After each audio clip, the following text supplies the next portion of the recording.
Ben Uyghur Poçtisi Axborot Merkezining qurilganligini qizg'in tabriklayman.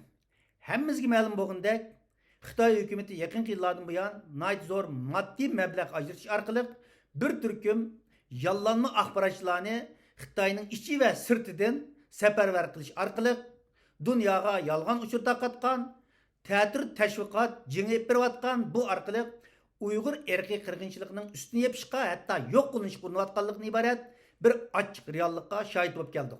Bununla karşı Erkin Asya Radyo Stansı Uygur bölümü xalqaro axborotchilik o'lchamlari doirasida tarafsiz bir şekilde Uygur irqiy qirg'inchiligining haqiqiy mohiyatini dunyoga oshkorlashda nihoyat zo'r xizmatlarni qilib kelgan.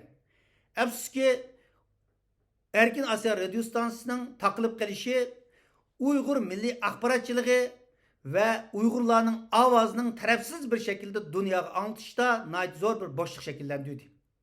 Muşundaq bir şaraitda tecrübelik axborotchilarimizning, jurnalistlarimizning ve tadqiqotchi do'stlarimizning bir yerga jam bo'lib Uyghur Poçtisi Axborot Merkezini vujudga chiqarganligi tarixiy ahamiyatga ega bir hodisa. Bu munosabat bilan buning ko'ngil bo'lgan, buni vujudga chiqargan bütün dostlarımızga rahmet eytimen şunun bilan birge.